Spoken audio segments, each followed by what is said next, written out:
What we're going to do now is we're going to take a look at each of the different components that are within the Rankine cycle, and this consists of the pump, the boiler, the turbine, and the condenser. And we'll begin with the pump. Now, I'm not going to go into detail with the pump because I will refer you to your fluid mechanics textbook to read about pumps.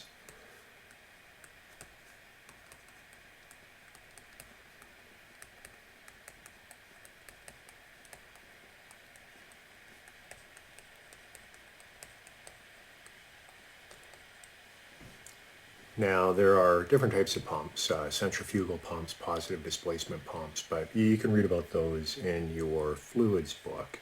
What I will do, however, we're going to take a look at the next component within our cycle, and that's the boiler.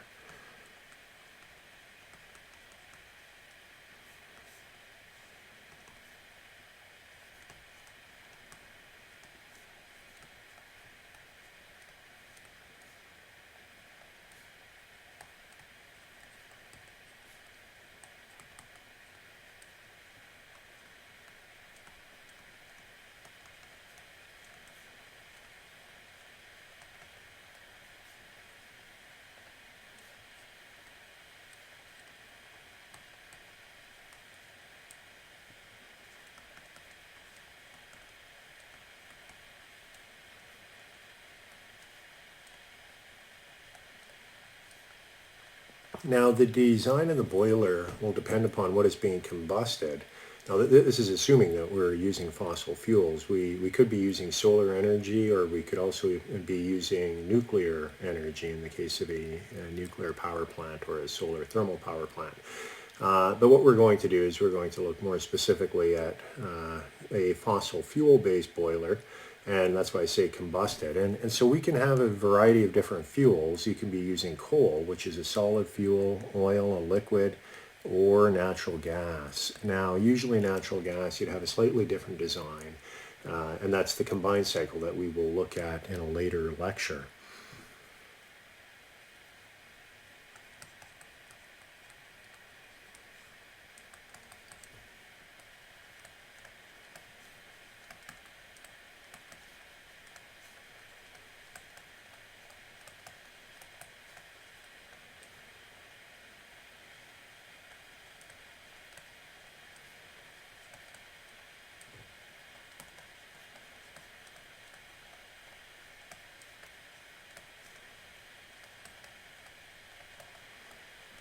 Now, if you're burning a solid fuel such as coal, you need to pulverize it first. So basically grind it into a fine powder, and then it would be moved into the boiler using a pneumatic conveying system, or air basically carrying it in, and then that's where you'd have your combustion. But essentially any boiler is going to have a number of different components. We will have an economizer, and we use that to heat or preheat the water.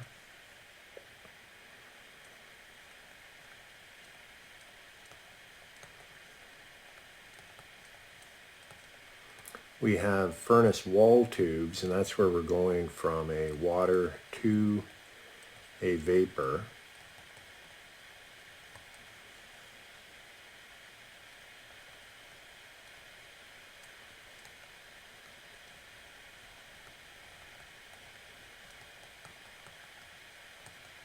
We have a primary superheater, and that's where the fluid is going from the after it goes through the phase change from water into a vapor, then we superheat it and take it to the superheated condition before it would then go into the turbine.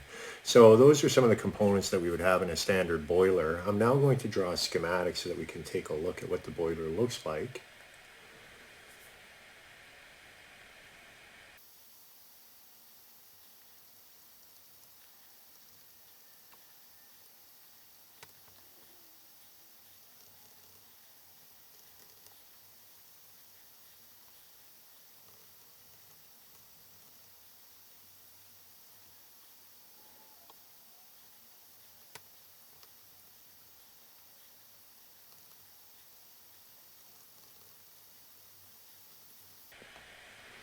So there we can see the basic components of the boiler. What we have is an air preheater. So air comes in.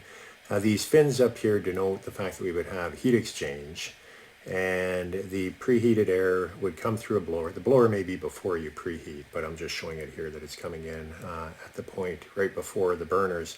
And then we have combustion, different forms of combustion depending upon the burner design.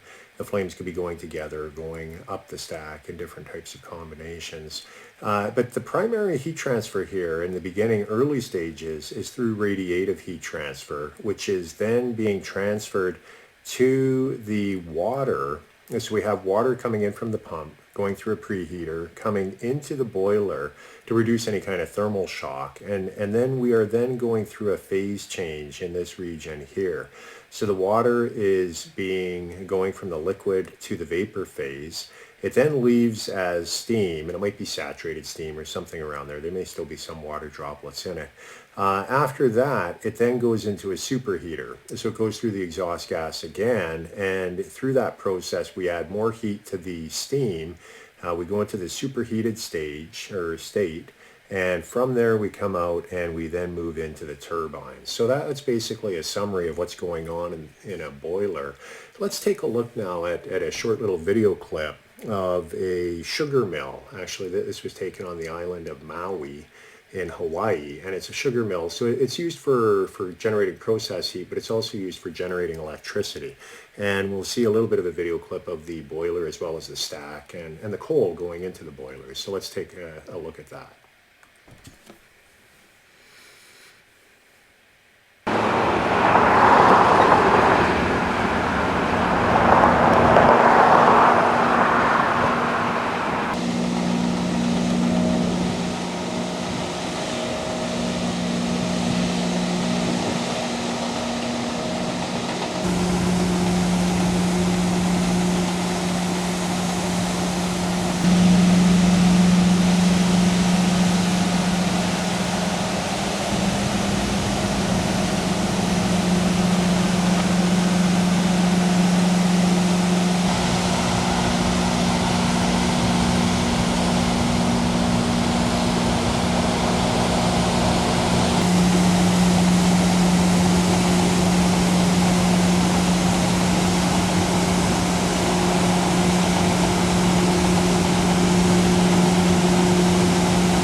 Now in that video clip, you're able to see the entire cycle going from coal in a pile, up a conveyor, into a pulverizer. It was a little difficult to see the boiler, which it always is in any kind of operating steam power plant because it's always enclosed.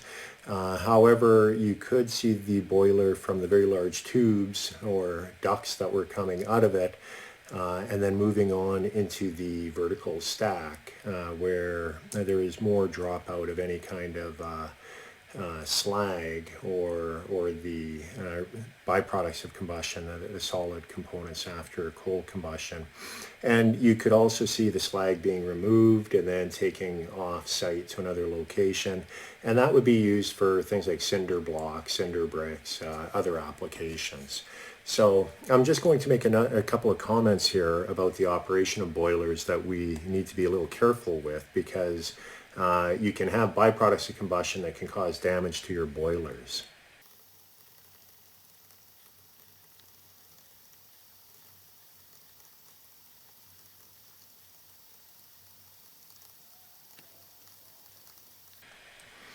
So depending on what you're burning as the fuel in your boiler, sometimes there can be trace elements of sulfur, especially if you're burning coal.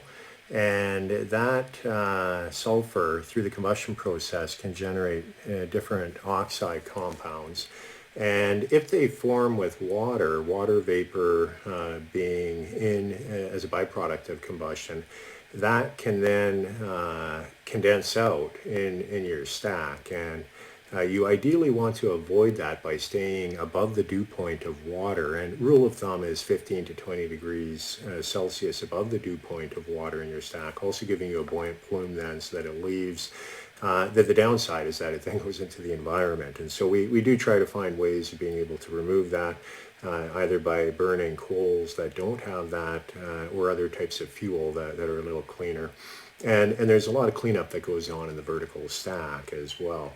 But the reason why we don't want it in our boiler and condensing out is because it'll form sulfuric acid, which will lead to corrosion and will degrade the boiler over time. There's another place where we can have trouble, and that is if we have oxygen in our boiler feed water. So I'll just write a comment about that now.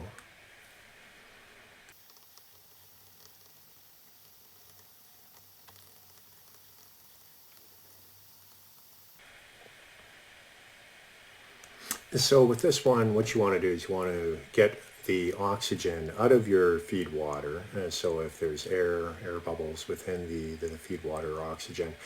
And the reason is because it can cause internal corrosion within the boiler, and your corrosion will start to corrode, and that will create a lot of problems for you over time. And so we use de-aerating units in order to remove the oxygen from the feed water.